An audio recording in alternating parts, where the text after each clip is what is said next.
Bonjour à tous. Bienvenue dans cette vidéo dans cette suite de vidéos dédiées à Alfresco. Dans cette vidéo, nous allons voir la notion de entrepôt de données. Donc, pour cela, je vais me connecter sur Alfresco. Ça, c'est une instance qui est sur AWS. Donc, je me connecte sur Alfresco. Et dans la première vidéo, on a vu comment se connecter, comment installer. Bref, vous pouvez voir la première vidéo pour voir comment se connecter. Donc, ça, c'est le tableau de bord. Maintenant, je vais aller à entrepôt de données. Donc, comme son nom l'indique, c'est un entrepôt de données. En fait, c'est ici qu'il y a les données de toute l'entreprise. Donc, que ce soit les données des sites d'équipe, on verra comment on va voir, que ce soit les données des emails, par exemple, si vous avez lié Alfresco aux emails, les données utilisateurs, que ce soit toutes les données de l'entreprise, ils sont stockés. Je disais tantôt les données des sites. Si on entre par exemple au niveau des sites, on va voir que toutes les données des sites, on peut y retrouver toutes les données des sites. Là, par exemple, dans la précédente vidéo, on a travaillé dans le département commercial. On peut décider d'ajouter une vidéo. Voilà. Ok. La vidéo entre délit. Ok. Ça peut pas lire. Ok. Sinon, je voulais vous montrer en fait comment il est possible de lire même une vidéo dans l'équipe. Bref, je disais tantôt qu'on a les données de tous les sites. Ici, par exemple, on retrouve les données du calendrier, les données les discussions. Par exemple, on a créé des listes de données. On retrouve ça ici. On retrouve, qu'est-ce qu'on peut retrouver? On a les données de calendrier, comme je disais. Bref, ici, vous avez la base de données complète de toutes les données de l'entreprise.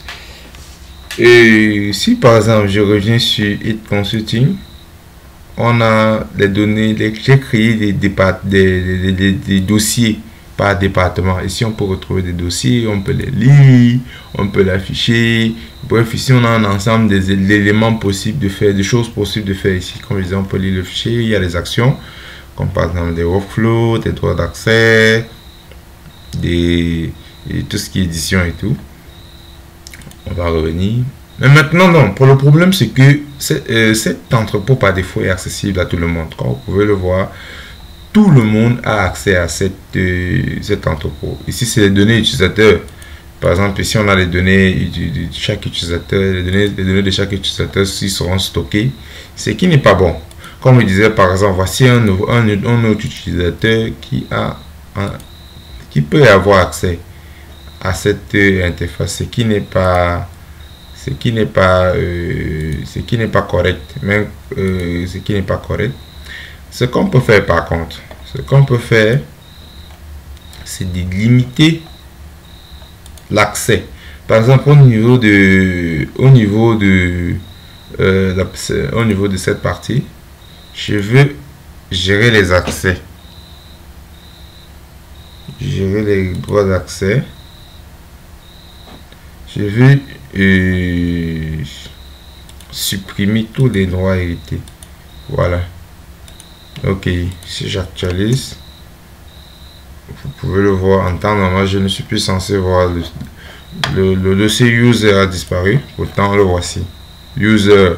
Donc, je peux faire pareil avec ce dossier. Est-ce que je le vois ici? Oui, je le vois. Je peux faire pareil. J'ai le droit d'accès. Je supprime les droits hérités. J'enregistre. Ok. Si je viens actualiser, ça a disparu. Je vais supprimer tout. En fait, je vais supprimer tous les. Je vais essayer de faire une sélection multiple. En fait, l'entrepôt en temps normal, c'est un accès. C'est un paramètre qui doit être accessible que uniquement par les personnes qui y ont droit. Donc cette directrice horaire sont les administrateurs. Donc je vais supprimer tous les accès, tous les droits. Et puis si je viens actualiser, normalement je n'ai plus rien. Ah oui, il faut que je fasse manuellement pour chaque utilisateur, pour chaque dossier. Ok. Bon, si je viens ici,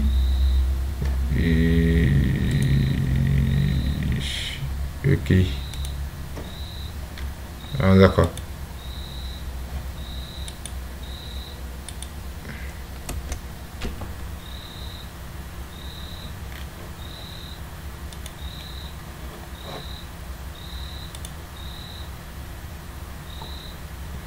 Ok.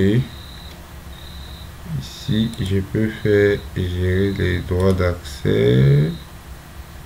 Ok. Data dictionary. Voilà. Comme vous allez le voir, ça disparaît.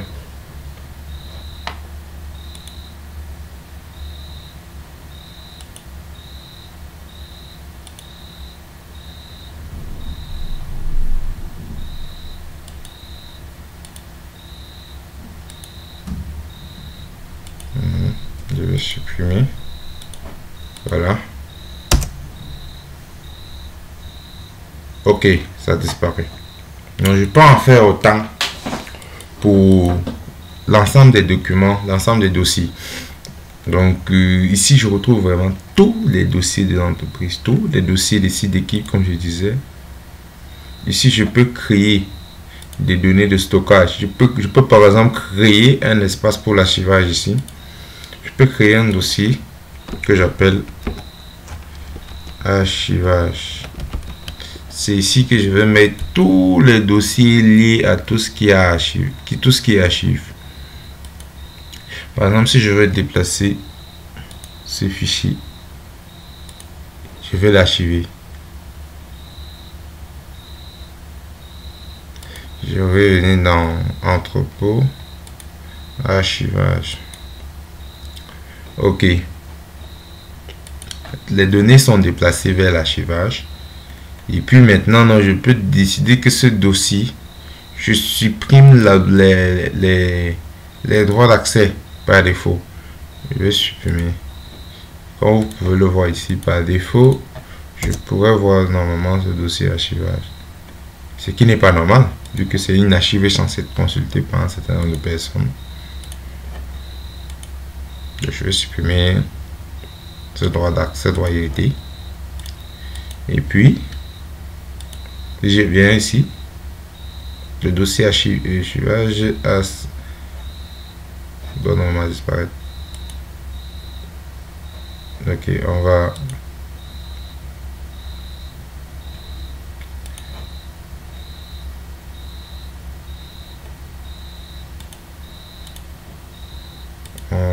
voir le dossier archivage et gérer les droits d'accès. Je vais supprimer les droits été. J'enregistre. J'actualise. Et puis le dossier archivage a été supprimé. Mais le dossier reste toujours accessible. Donc vraiment très intéressant. C'est vraiment l'élément qui stocke tous les dossiers de tous les données de l'entreprise. Donc ça peut être utile pour retrouver les données classées en fonction des catégories. Donc très souvent ça peut être utilisé par les super administrateurs ou bien par les s'il y a un service documentation, il peut utiliser cette partie entrepôt pour y voir tous les données stockées. Ici on a les dossiers classés par catégorie ici. Ok, donc je vous remercie d'avoir suivi cette brève vidéo sur tout ce qui est sur la notion d'entrepôt dans Alfresco et je vous dis à la prochaine pour une nouvelle vidéo sur Alfresco.